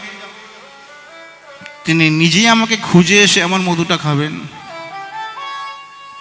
ভগবানকে কোনোদিন পাওয়া যায় না। যশোদা মা কত দৌড়েছে কৃষ্ণের পেছনে, শুনবো আমরা সে কথা। যতক্ষণ গোপাল নিজে না ধরা দিয়েছেন, ধরতে পারেনি তাকে। তিনি লীলা পুরুষোত্তম। তাই বলছেন, মীরাবাই বললেন, পাথরকে পুজো করলে যদি ভগবানকে পাওয়া যায়, আমি পর্বতকে পূজা করব। बिना प्रेम से ना ही मिले नंद लाला, बिना प्रेम से ना ही मिले नंद लाला। অন্তরে প্রেম নেত্র বিকশিত না হলে নন্দলালাকে পাওয়া যায় না। ভগবান বললেন, জন্ম কর্ম চমে দিব্যং এবং ইয়ো বেত্তি তৎপতঃ ত্যক্ত দেহং পুনর্জন্ম নয়তি মামেতি অর্জুন। আমার জন্ম এবং কর্ম সবই দিব্য। শুনতে মনে হয় সাধারণ, কিন্তু আমার জন্ম এবং কর্ম এতটাই দিব্য, যদি কেউ তৎপরভাবে তা জানতে পারে, এই মায়ার সংসারে, এই দুঃখের সংসারে দুঃখ ভোগ করতে তাকে আর আসতে হয় না। সে আসলেও আমার সাথেই আসে, আমার সাথেই চলে যায়। মায়ার দাস হয়ে তাকে আর জন্মাতে হয় না। আর মায়ার দাস না হলে কাউকে দুঃখ পেতে হয় না, কারণ দুঃখটা তো মায়াই দেয়। কৃষ্ণ ভুলে জীব অনাদি বহির্মুখ, তাই মায়া তারে দেয় সংসার দুঃখ। সামনে মায়ের মন্দির খোলা আছে, জানবেন। যত আমরা মায়ের কাছে চাইবো, ওই যে 10 টাকার 50 টাকার ডালা সাজিয়ে মন্দির, বুঝবেন, সারা জীবন মনে রাখবেন, যত মায়ের কাছে আমরা চাইবো, মা কিন্তু বাধা দেবে না। তিনি বলবেন তথাস্তু, ইয়ং ইয়ং চিন্তয়ন্তে কামং ত্বং ত্বং প্রাপ্নোতি নিশ্চিতম। তিনি সাধনায় সন্তুষ্ট হলে সাধককে এই আশীর্বাদই করেন, এইভাবেই করেন। কিন্তু আমরা আমাদের দুঃখ ততই বাড়াবো। হ্যাঁ, ভগবানের সঙ্গে কখনো চাওয়া পাওয়ার সম্পর্কই করতে নেই। তার কাছে প্রার্থনা করেছেন পদকর্তাগণ, আমি চাইলেও তুমি দিও না গো, আমি আমার নিজের ভালো বুঝি না। ভগবানের কাছে কোনো মানসিক করতে নেই, তুমি আমার কাজটা করে দাও, তাহলে আমি তোমাকে এটা দেবো। ছি, এর মতন খারাপ কাজ আর হয় না। জীবনে কোনোদিন মানসিক করবেন না। যেই সেবাটা আপনার করার, ভগবানকে আমরা লোভ দেখাচ্ছি, যেই সেবাটা আমরা করার, সেই সেবাটা আমরা আগেই করে দেব। তার কাছে হাত জোর করে প্রার্থনা করব, প্রভু কি মা, আমার বলার আর কোথায় জায়গা আছে? আমার আছেটা কি? জগতে বলছে জন্ম জন্মান্তরে একমাত্র আপন হলে তুমি। হ্যাঁ, যাদেরকে আমরা আত্মীয় বলি, তারা আমাদের কেউ আত্মীয় না। তাহলে তারা কি বলে? আত্মীয় কাকে বলে? যাদের সঙ্গে আত্মার সম্পর্ক। তাদের সঙ্গে আত্মার সম্পর্ক যদি থাকতো, তাহলে এইবার মরে আমি কোথায় গিয়ে জন্মাচ্ছি তারা জানতে পারতো। কারণ আত্মা সম্পর্ক, আত্মা আত্মা সম্পর্ক তো মরছে তো দেহটা, পঞ্চভূতের দেহ পঞ্চভূতে রেখে চলে যাচ্ছে। আত্মা তো অমর। নৈনং ছিন্দন্তি শস্ত্রাণি নৈনং দহতি পাবকঃ ন চৈনং ক্লেদন্ত্যাপ ন শোষয়তি মারুতঃ। আত্মাকে আগুনে দগ্ধ করতে পারে না, জলে ভেজাতে পারা যায় না, আত্মাকে বায়ু প্রভাবিত করতে পারে না। তাহলে তারা কি? তারা আমাদের রক্তীয়, রক্তের সম্পর্ক আছে, আত্মা সম্পর্ক নেই। আত্মার সম্পর্ক একমাত্র পরমাত্মার সাথে, শ্রী ভগবানের সাথে। একমাত্র তুমি আমার আত্মীয়। আগে সেবাটা করে নেবেন, কৃপা করো তুমি, দেখবেন ভগবান ঠিক শুনবে, ঠিক কৃপা করবেন। তার কাছে কি বললাম, তোমাকে একটা সোনার হার দেবো, আমার এই কাজটা করে দাও না। ছি ছি ছি ছি। তিনি দেন বটে, কিন্তু তিনি হাসেন, অলক্ষ্যে হাসেন অন্তর্যামী। কি মূর্খ! আমি যেন ওর সোনার হার পরার জন্য বসে আছি। আমার অভাব, ও আমায় দেবে? অভাব তার নেই, অভাব আমাদের। দেবী তো ব্রহ্মাণ্ড প্রসবেনি, ব্রহ্মাণ্ডকে প্রসব করেছেন তিনি, তাই তিনি মা। সাক্ষাৎ শ্রী ভগবানের অঙ্গুলির ইশারায় সবকিছু চলছে। তাকে আমরা লোভ দেখাবো কেন? আমাদের অজ্ঞানতা। তাই শ্রী ভগবানের কথা শুনলে ভাগবতের প্রথমেই ভগবান ব্যাসদেব বলে দিলেন, ধর্ম প্রজ্জিত কৈতবত্র পরম। ভগবানের কথা শুনলেই অন্তরে নিষ্কপট প্রেম ভক্তির উদয় হয়।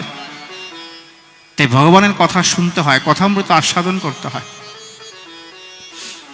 এই প্রেম ভক্তিটা পাবো কোথায়? যার দ্বারা নন্দলালাকে পাবো, বলে ভগবানের কথা শুনতে হবে, প্রাণ ভরে আস্বাদন করতে হবে।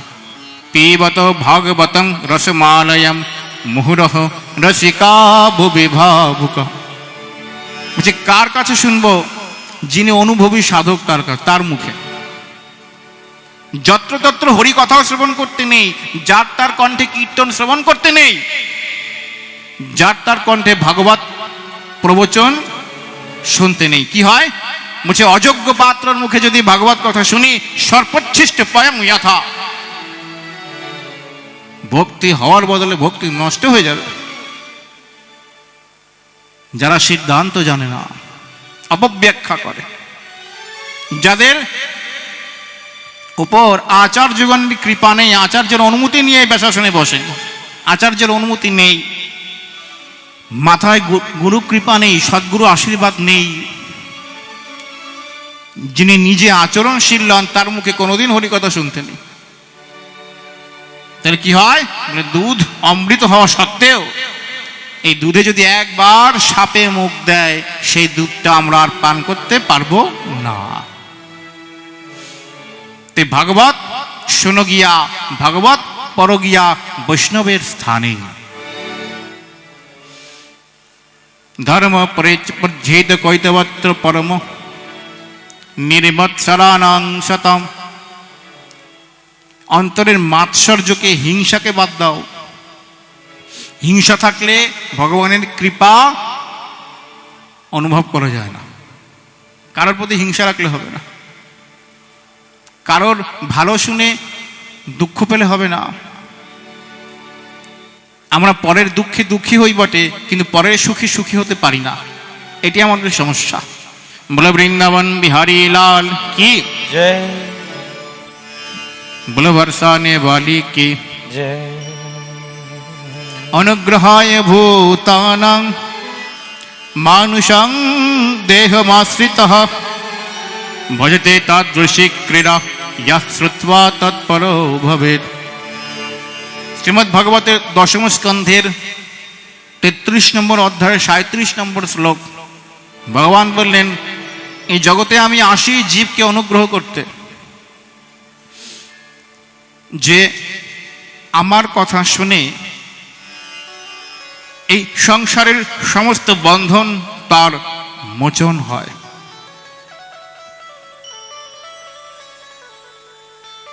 একমাত্র জীবনে সুখী হওয়ার একটাই উপায়, তা হচ্ছে ভক্তের সেবা করা আর ভক্তের মুখে হরিকথা শ্রবণ কীর্তন আস্বাদন করা। শ্রী ভগবান যতবারই জগতে অবতীর্ণ হয়েছেন বিভিন্ন প্রতিকূলতার মধ্য দিয়ে। ভগবান কেন জগতে আসেন, অবতীর্ণ হন, এই প্রশ্নটা শৌনকাদি ঋষিবৃন্দ সুতমুনিকে করলেন। আচ্ছা, ভগবান তো সর্বশক্তিমান, মন দিয়ে শুনবেন, ভগবান তো সর্বশক্তিমান, যিনি সংকল্প মাত্র সবকিছু করতে পারেন, তাহলে এই জগতে বারবার তিনি কেন আসেন অবতীর্ণ হতে? একবার কংসকে মারার জন্য তিনি কৃষ্ণ হয়ে আসলেন, একবার রাবণকে মারার জন্য তিনি রামচন্দ্র রূপে আসলেন, একবার হিরণ্যকশিপুকে মারার জন্য বরাহ হয়ে আসলেন, একবার প্রহ্লাদকে রক্ষা করার জন্য তিনি নৃসিংহ রূপে আসলেন। এর উত্তরটা, ভগবান কাউকে মারার জন্য, বধ করার জন্য আসেন না। ভগবান এই ধরাধামে অবতীর্ণ হন ভক্তের সঙ্গ লাভ করার জন্য। পরিত্রাণায় সাধূনাং বিনাশায় চ দুষ্কৃতাম ধর্ম সংস্থাপনার্থায় সম্ভবামি যুগে যুগে। ভগবান এই জগতে অবতীর্ণ হন সাধুগণকে পরিত্রাণ করার জন্য। সাধুগণকে কিসের থেকে পরিত্রাণ করেন? সাধুর কোনো বিপদের থেকে পরিত্রাণ করেন তা নয়। জগতে এই সাধুগণ, তাদের জীবনের উদ্দেশ্য, লক্ষ্য একটাই, জীবনে ভগবত সাক্ষাৎকার, ভগবানের সান্নিধ্য লাভ, ভগবানের সুখ বিধান করা, তার সেবা করা, সাক্ষাৎ সেবা। তাই বলছেন, ভক্ত শ্রী ভগবানের জন্য যতটা ব্যাকুল হতে পারে, ভগবান ভক্তের জন্য তার থেকে অনেক অনেক অনেক অধিক বেশি ব্যাকুল হয়। এটা মনে আজকে গেঁথে রাখুন এই কথাগুলো, ভুলে যাবেন না কোনোদিন। ভক্ত যদি ভগবানের জন্য এক ফোঁটা চোখের জল ফেলেন, এই জগতের মানুষের জন্য চোখের জল ফেললে কিন্তু কেউ দাম দেয় না, কিন্তু ভক্ত যদি ভগবানের জন্য এক ফোঁটা চোখের জল ফেলেন, সত্যি ভগবানের জন্য, তাহলে কি হয় বলে জানতে হবে ভগবান আমার জন্য 1000 ফোঁটা চোখের জল ফেলেছে। কেন বলুন তো? তার আধারটা এত বড়। আপনার ছোট্ট শিশু, বাবা এক মুঠো চাল দাও তো, আপনাকে এইটুকু হাতের মনে এক মুঠো চাল দিল, তার বদলে আপনি এক মুঠো চাল তাকে দেবেন, আপনি কি এইটুকু চাল দেবেন? বলে আপনার হাত তো এত বড়, আপনি যখন চাল দেবেন এইভাবে দেবেন নাও। তাই আমরা আমাদের এই তো এইটুকু আধার, এইটুকু আমরা যখন শ্রী ভগবানের জন্য এক ফোঁটা চোখের জল ফেলি, ভগবানের জন্য চিন্তন করি, ভগবানও আমাদের জন্য চিন্তন করেন, চোখের জল ফেলেন বলেই আমরা তার জন্য এইটুকু চোখের জল ফেলতে পারি। তার আধার তো অনেক বড়। প্রভু বললেন, ইয়ে যথা মাং প্রপদ্যন্তে তাং তথৈব ভজাম্যহম। সংসারের এই মানুষগুলোর জন্য চোখের জল পেলে কি পেলেন? কিচ্ছু পেলেন না, কোনোদিন পাবেনও না। কিন্তু ভগবান একটা জিনিস কখনো সহ্য করতে পারেন না, তা হচ্ছে ভক্তের চোখের জল। তিনি সেই মুহূর্তে তার চোখের জলের দাম দেন। হ্যাঁ, ভগবানকে বশ করার এই ব্রহ্মাণ্ডে কোনো উপায় নেই, একমাত্র একটাই, তা হচ্ছে বালানাং রোদনাং কেবলম। বালক যেমন, ছোট্ট শিশু যেমন মাকে পাওয়ার জন্য অঝোর ধারায় চোখের জল ফেলে কাঁদে, মন্ত্র জপ করতে করতে করতে করতে ধ্যান ধারণা, বিধিপূর্বক সাধন, সমস্ত ব্রত আদি নির্জলা করে করেও যখন কি পাচ্ছেন না, তখনই দেখবেন ভক্তের চোখ দিয়ে প্রেমাশ্রু বয়ে চলে, প্রেমের অশ্রু। এই অশ্রুতেই ভগবান বশ হন, অন্য কোনো কিছুতে না। যতক্ষণ না পর্যন্ত এই অশ্রু আপনার চোখের মধ্যে আসছে, ততক্ষণ পর্যন্ত দেখবেন যত ধরতে যাবেন তত সে পিছিয়েই যাবে। যারা দিন রাত চোখের জল ফেলে চোখের কোলে কালি পড়ে গেছে, শুধু তাকে ভালোবেসেছে, দেখেননি সাধুর জীবন। বৃন্দাবন, বর্ষানা, বিভিন্ন গ্রামে গেলে সাধকদের জীবন দেখা যায়। সিদ্ধশ্রীল চন্দ্রশেখর বাবাজি মহারাজ, চন্দ্রশেখর বাবা, তিনি অযাচক ছিলেন। বললেন একবার তিনি কারো কাছে কিছু চাইতেন না। একবার তার এমন অবস্থা হলো যে তার পরনের কাপড় চোপড়ও ছিল না,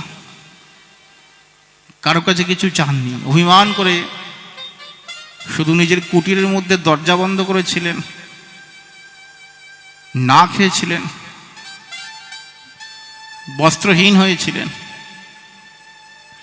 শুধু চোখের জল ফেলে হা রাধে হা রাধে হা রাধে দিন গুনছেন, এবার বোধহয় আর বাঁচব না। বলে এমনভাবে বেশ কয়েকদিন অতিক্রান্ত হওয়ার পর সাক্ষাৎ শ্রীজি জ্যোতির্ময় স্বরূপে তাকে দর্শন দিয়ে বললেন, তুমি অযাচক, তুমি কারোর কাছে কিছু চাও না, তুমি, তোমার ভোজনও নেই, বস্ত্রও নেই।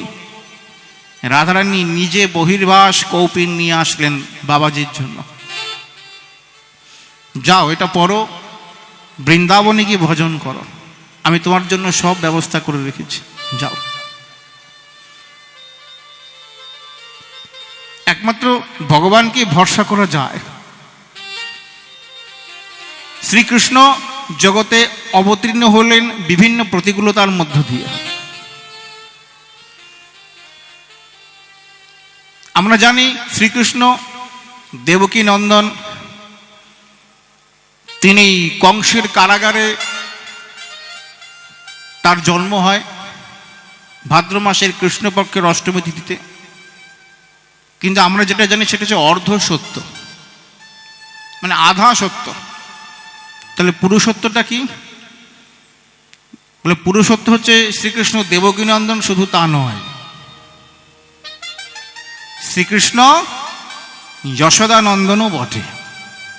কিরকম? বলে আমরা জানি কংসের কারাগারে কৃষ্ণের জন্ম হলো, বসুদেব গিয়ে কৃষ্ণকে দিয়ে আসলেন বৃন্দাবন গোকুলে, তা কিন্তু নয়। এটাও হয়েছে নৈমিত্তিক লীলায়। অর্ধসত্য পুরুষত্ব কি? বলে গোস্বামীবাদ টিকা করলেন, লিখলেন বসুদেব সুতঃ শ্রীমান वासुदेव अखिलात्मनि लीनो नंद सुते राजन घने सौदाम मिनि यथा। কৃষ্ণকে বল্লভী নন্দন বলেও অভিহিত করা হয়। বল্লভী নন্দন মানে গোপী নন্দন। আসলে বসুদেবের কটা সন্তান ছিল জানেন? বসুদেবের মোট সন্তান ছিল 9টা, 8খানা পুত্র আর একটা কন্যা, একটা মেয়ে। অষ্টম গর্ভে এসেছিলেন শ্রীকৃষ্ণ, সপ্তম গর্ভে বলরাম, আর নবম যিনি আসলেন তিনি হলেন এক কন্যা, তিনি হলেন সাক্ষাৎ দেবী যোগমায়া, তিনি হলেন সুভদ্রা। জগন্নাথ বলরাম সুভদ্রা, দেবী সুভদ্রা। শ্রী ভগবান তার জন্মের সময়, জন্মের পূর্বে দেবকীর বিবাহ হয়ে গেলে কংস যখন রথের সেই সারথিকে সরিয়ে দিয়ে বলল, আমি নিয়ে যাই, চলো আমার বোনকে আমি শ্বশুর বাড়ি দিয়ে আসবো। সঙ্গে সঙ্গে আকাশে কিছুক্ষণ পরে ভবিষ্যৎবাণী হলো, ব্যোম বাণী, রে মূর্খ কংস, রে মূর্খ কংস,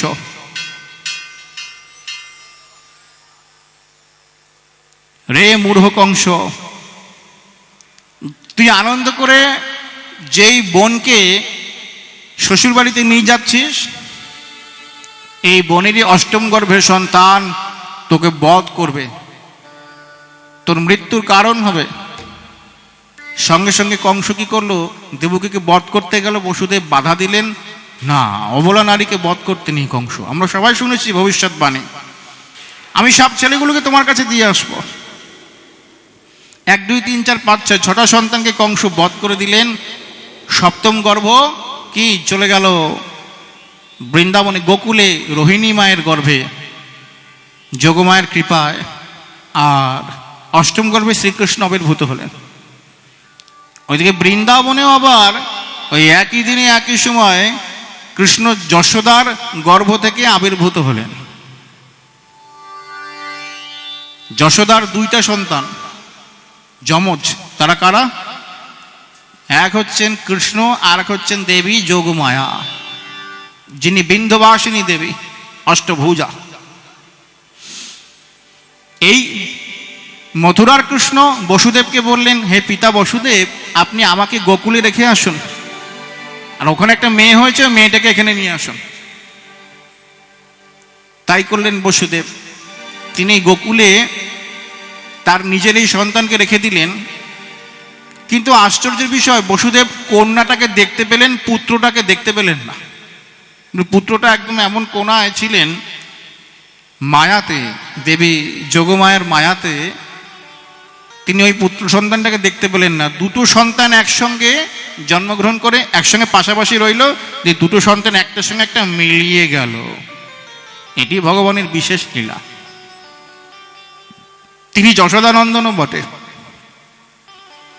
আর এই কন্যা সন্তানটা যখন নিয়ে এলো, তখন এই কন্যাকে যখন কংস বধ করতে গেল, কংসের হাত থেকে সঙ্গে সঙ্গে উঠে গিয়ে আকাশের মধ্যে, একদম শূন্যের মধ্যে উঠে সে কন্যাটি দিব্য স্বরূপ ধারণ করলেন। কিরীটি কুণ্ডলধারী, অষ্টভুজা স্বরূপ, দিব্য অস্ত্র শস্ত্র সুসজ্জিত। নমো দেব্যৈ মহাদেব্যৈ শিবায় সততং নমঃ। नमः प्रकीर्त्यै भद्रायै नियतः प्रणतास्मत रुद्रायै नमो नित्यायै गौर्यै धात्र्यै नमो नमः ज्योत्स्नायै चन्द्ररूपिण्यै सुखायै सततं नमः। অট্টহাস্য করে উঠলেন, রে মূঢ় কংস, আমাকে মেরে তোর কি হবে? আমাকে মেরে তোর কি লাভ? তোকে যে মারবে সে তো অন্যত্র জন্মগ্রহণ করে ফেলেছে। এই বলেই সঙ্গে সঙ্গে মিলিয়ে গেলেন দেবী। দেবীর মনোবাঞ্ছা অপূর্ণ রইল। কেন? কৃষ্ণ বলেছিলেন একসঙ্গে আমরা, হে দেবী, আমরা একসঙ্গে জন্মগ্রহণ করব যশোদা মায়ের গর্ভে। দেবী শ্রীকৃষ্ণের ভগিনী হয়ে জন্মগ্রহণ করলেন। এই মা শ্রীকৃষ্ণের ভগিনী, জানেন তো? তাই মা সন্তুষ্ট হলে কি করেন? মানে মা সন্তুষ্ট হলে আমাদেরকে কৃষ্ণ ভক্তি প্রদান করেন। অবশ্যই তিনি কৃষ্ণ ভক্তি প্রদায়িনী। তাই দেবীর একটি মনোবাসনা অপূর্ণ রইল। কি বলে, আমি প্রভুর ভগিনী হয়ে জন্মগ্রহণ করলাম বটে, ধরাধামে অবতীর্ণ হলাম বটে, কিন্তু প্রভুর স্নেহ থেকে বঞ্চিত হলাম। তাই আজ দেবী পুনরায় তিনি আবির্ভূত হলেন দেবকীর গর্ভ থেকে শ্রীকৃষ্ণ এবং বলরামের ভালোবাসা স্নেহকে পাওয়ার জন্য। লাডলি বোন, খুব সুন্দর, শুধুমাত্র ভাইয়া ভাইয়া ছাড়া, ভাই ছাড়া কিছুই জানে না, দাদা ছাড়া কিছুই জানে না, দাদাদের একমাত্র ভগিনী। তাই নন্দ মহারাজের ভবনে যখন যেমনি নন্দ মহারাজের কানে কথাটি গেল যে আমার ঘরে সাক্ষাৎ লালা হয়েছে, খবরটা দিল নন্দ মহারাজের বোন। দাদা দাদা দাদা, কি হয়েছে, খবরটা বল। বলে আগে বলো কি দেবে আমাকে। বলে এই নে আলমারির চাবিটা নিয়ে নে, তুই যা খুশি নিয়ে নিবি, খুলে নিয়ে নি আলমারি। আগে বল কি হয়েছে। বলে দাদা লালা ভাই, লালা। সবাই মিলে সমস্ত ব্রজবাসীরা নন্দ বাবাকে বাধাই দিতে লাগলো। যখনই আনন্দ সংবাদটা শুনলেন নন্দ বাবা, চারিদিকে একটাই কথা ভেসে আসছে, নন্দকে আনন্দ ভয় জয় কানহাইয়া লাল কি। কেউ বলেননি নন্দের ঘরে লালা ভয়, কি বললেন নন্দের ঘরে সাক্ষাৎ আনন্দ কন্দ গোবিন্দ এসেছেন। নন্দ বাবা কি করলেন? বললেন যতক্ষণ না পর্যন্ত সন্তানের কি ছেদন না হয় ততক্ষণ পর্যন্ত অশৌচ লাগে না। তার মধ্যে দান ইত্যাদি করে ফেললে, আমাদেরকে এখন তো ওখানেই সব ছেদন করে দিচ্ছে, তার আগে যদি দান ইত্যাদি করে দেওয়া যায় তাহলে সেই সন্তান খুব ভাগ্যশালী হয়। তাই ধৈনুনাং নিয়তে প্রাদাত বিপ্রেভ্য সমলঙ্কৃতে, ব্রাহ্মণদের দান করলেন কত? নিয়ুতে, মানে নিয়ুত শব্দের অর্থ হচ্ছে 2 লক্ষ। হ্যাঁ, অযুত লক্ষ নিযুত, নিযুতে শব্দের অর্থ প্রায় 2 লক্ষ। 2 লক্ষ গাই দান করলেন, তাদের সুন্দর করে সাজিয়ে গুছিয়ে। এত আনন্দ ব্রজবাসীরা উপভোগ করলেন। এই হচ্ছে ব্রজবাসীদের এক একটা কি, তাদের দিব্য স্বরূপের লক্ষণ। ব্রজবাসীরা জন্ম জন্মান্তর অপেক্ষা করেছেন শুধুমাত্র কৃষ্ণের মাধুরী আস্বাদন করার জন্য। এই গোপীরা কারা জানেন?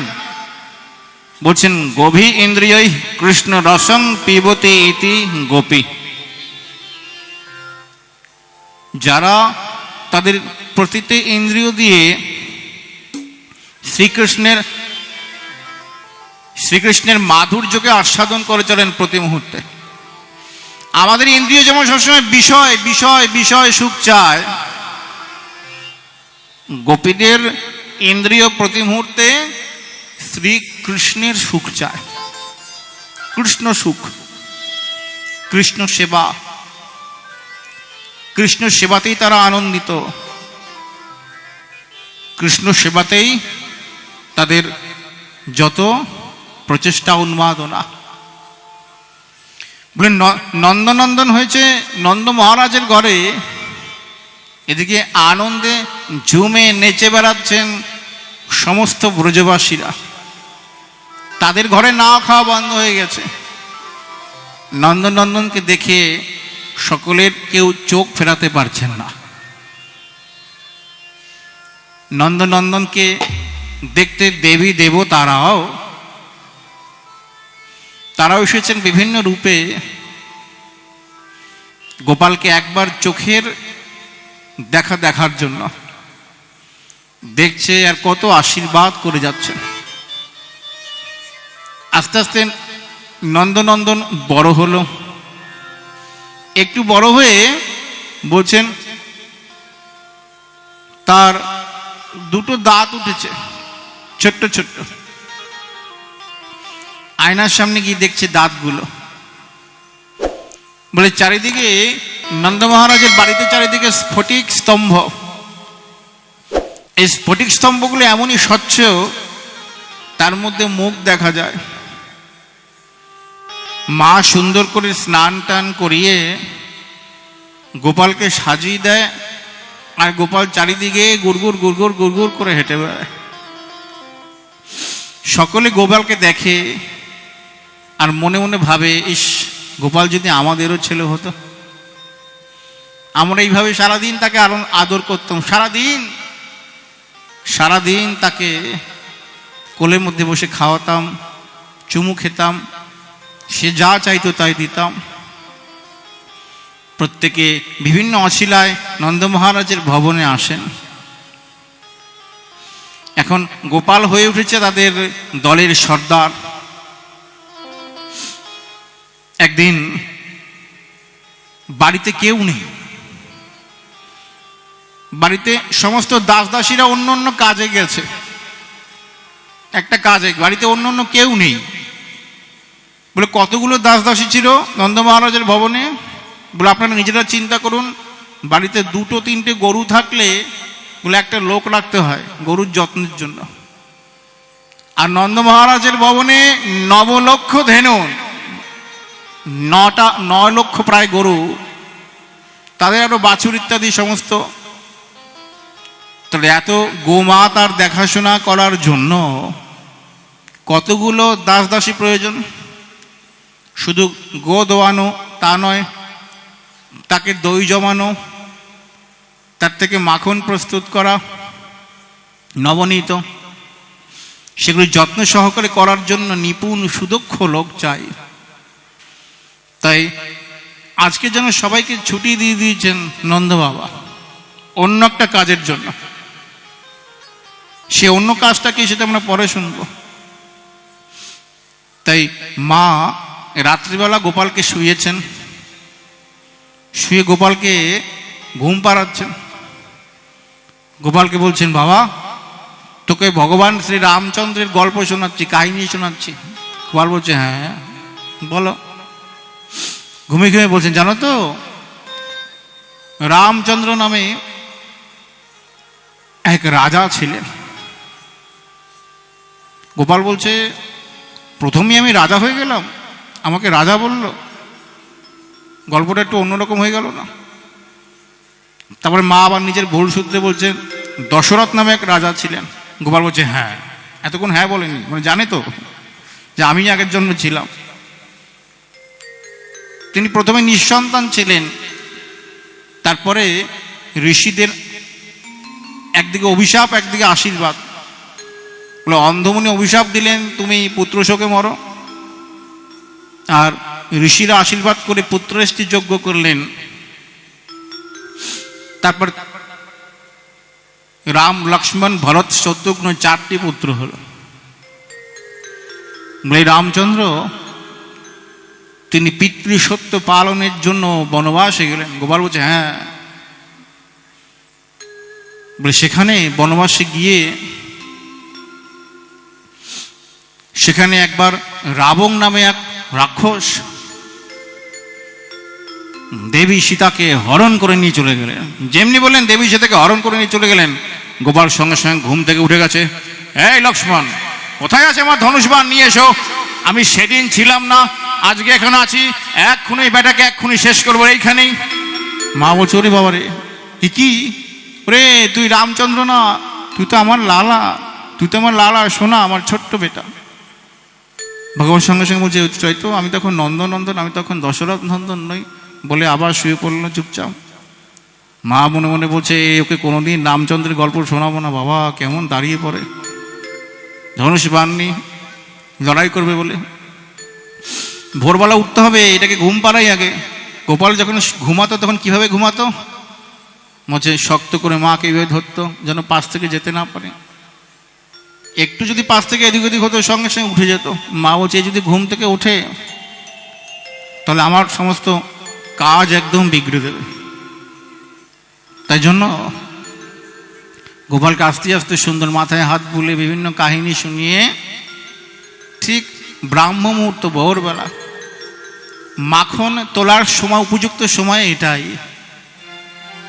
বলছেন শীতকালে সূর্যোদয়ের পূর্বে দধিকে মন্থন করে মাখন প্রস্তুত করা হয়। তাই সাধককেও আমাদের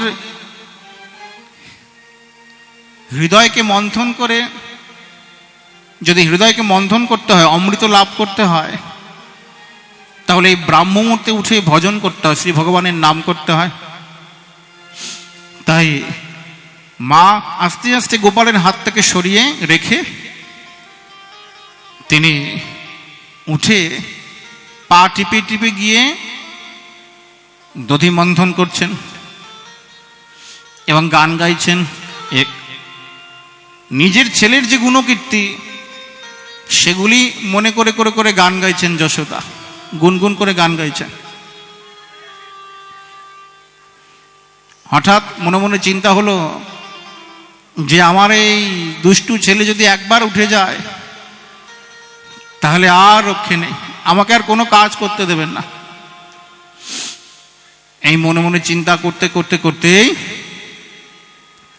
উনুনের মধ্যে দুধ চাপিয়ে এসেছিল। দেখলো হঠাৎ মন্থন দণ্ডটা থেমে গেছে। এইভাবে সেই মন্থন দণ্ডটা থেমে গেছে, তাকিয়ে দেখলো মা চোখ বুজে গান করছিল। যা ভয় পাচ্ছি তাই, আমার একদম গুণধর পুত্র জেগে গেছে, আজকাল খুব দুষ্ট হয়েছে। মায়ের কাছে কি বলছে, মা তোমার কাছে দুধ বড় না পুত বড় বলো? মানে এই দুধ ঠুধ মাখনটা এগুলি সব, আমার এই পুত না ছেলে বড়?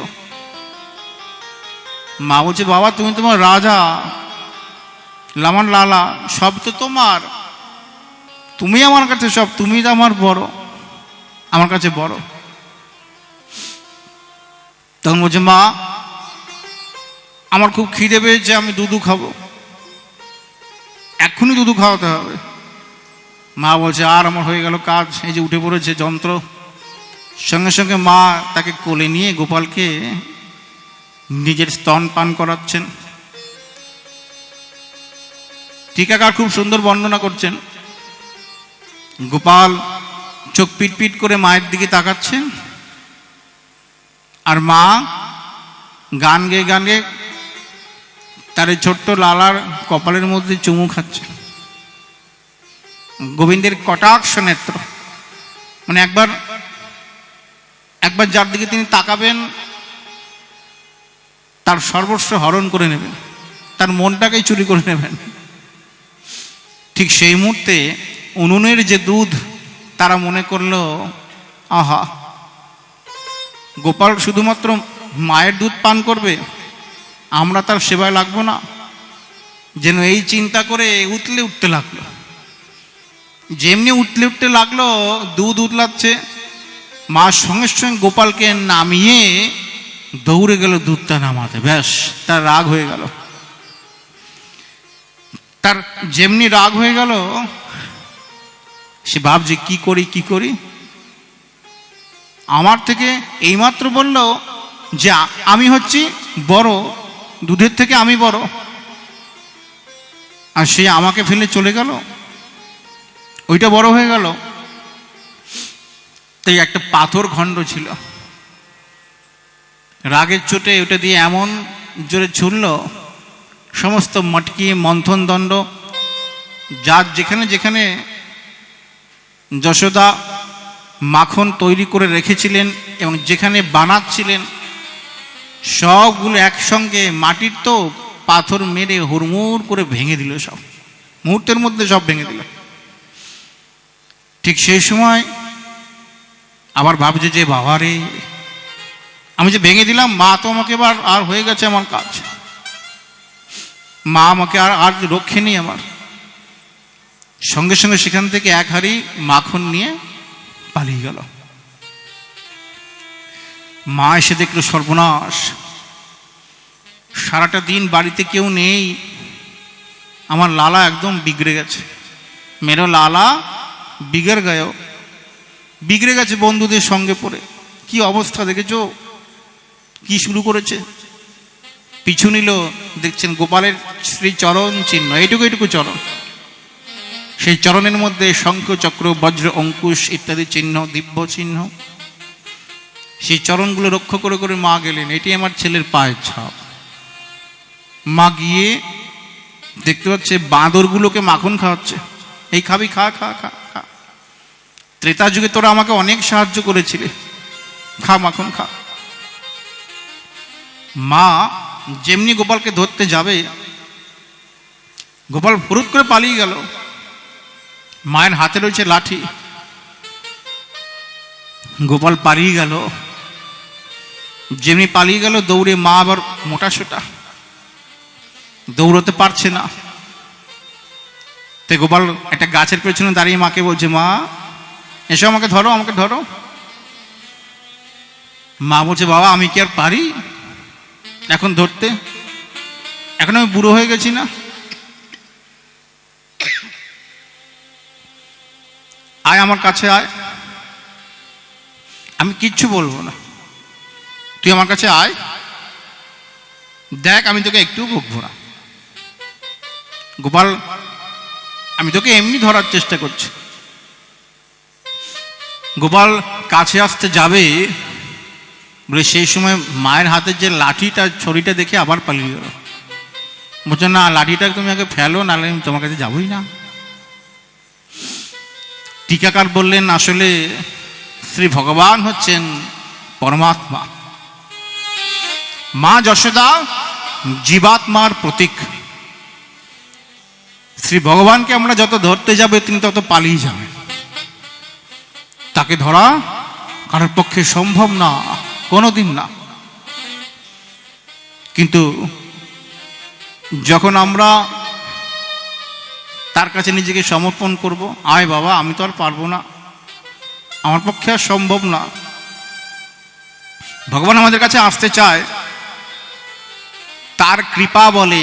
কিন্তু ওই যে মায়ের হাতে যে ছড়ি লাঠিটা, ওই লাঠিটা হচ্ছে আমাদের মধ্যে অহংকার, লোভ, ক্রোধ, মদ, মাৎসর্য, কাম এর প্রতীক। ভগবান আমাদের কাছে আসতে গিয়েও আবার পালিয়ে যায়। তোমার হাতের মধ্যে, তোমার মধ্যে ওই কাম, ক্রোধ, মোহ, লোভ, মদ, মাৎসর্য, ওই ছড়ি লাঠি রয়েছে। যতক্ষণ তুমি এটাকে ফেলো, এটাকে ত্যাগ করতে পারছো, ততক্ষণ ভয়ের চোটে আমি তোমার কাছে যেতে পারছি না, আমি এটাকে বড় ভয় পাই। কামাসক্ত, ক্রোধাসক্ত, লোভে আসক্ত, অহংকারী, এগুলোকে আমি খুব ভয় পাই। তাই জ্ঞানীজনের সংস্পর্শে, গুরুজনের সংস্পর্শে, তাদের করুণায় এগুলোকে আগে ত্যাগ করো। এগুলো তোমার মধ্যে ত্যাগ হলে তোমাকে আমার কাছে আসতে হবে না, আমি নিজে গিয়ে তোমার কাছে ধরা দেব। গোপাল করলেন তাই। মা যেমনি লাঠিটা ফেলে দিলেন, গোপাল এসে মাকে জড়িয়ে ধরলেন, মাইয়া। মা গোপালকে ধরে আদর করছে, আদর করে গিয়ে শক্ত করে জড়িয়ে ধরলেন। এবার কোথায় যাবি? হ্যাঁ, এবার কোথায় যাবি বল? তুই সারাটা দিন আমাকে জ্বালিয়ে মারবি, তোর বাবা বাড়ি নেই, বাড়িতে কোনো দাস দাসী নেই, বাড়িতে কোনো দাস দাসী নেই, তাই আমি তোকে সামলাতে পারবো না, আয় তোকে বাঁধি, তোকে বাঁধব। তো এই গোপালকে মা বাঁধতে গেলেন, বাঁধতে গিয়ে হলো এক অত্যাশ্চর্য ব্যাপার। শ্রী ভগবান অনন্ত, ভগবত কথা অনন্ত, কিন্তু সময় তো ঘড়ি তো ঘোড়ার মতো দৌড়াচ্ছে। আমরা এরপরেও অন্যান্য প্রোগ্রাম অনুষ্ঠান আরও দর্শন করব, আস্বাদন করব। আজকের মতো শ্রী ভগবানের শ্রী অমৃত কথা আস্বাদন শ্রবণ কীর্তনের আমরা এখানে দিলাম বিশ্রাম। আগামীকাল ঠিক 3টের সময়, 3টের মধ্যে আপনারা এখানে উপস্থিত হবেন। আজকেও আমাদের ওই সময় হরি কথা প্রস্তুতি প্রারম্ভ হয়ে গিয়েছে। কেমন? 3টের থেকে 6টা আমাদের হরি কথা, সঙ্গীতময় হরি কথা। যত দিন যাবে তত আমাদের আস্বাদনের, আমাদের অনুভব, আমাদের দিব্য লীলা ইত্যাদি আমাদের আনন্দবর্ধক। এই ভগবানের করুণায় আমরা আরও আনন্দ উপভোগ করব। আজকের মতো আমরা হরি কথামৃত শ্রবণ কীর্তন আস্বাদনের এখানে দিলাম বিশ্রাম। बोलो वृंदावन बिहारी लाल की जय, बोलो बरसाने वाली की जय, बोले सनातन धर्मों की जय, गौ माता की जय। जय जय श्री राधे श्याम। আপনাদের কাছে একটি ছোট্ট অনুরোধ, এই ধরনের আরও ভিডিও দেখতে চ্যানেলটিকে এখনই সাবস্ক্রাইব করুন।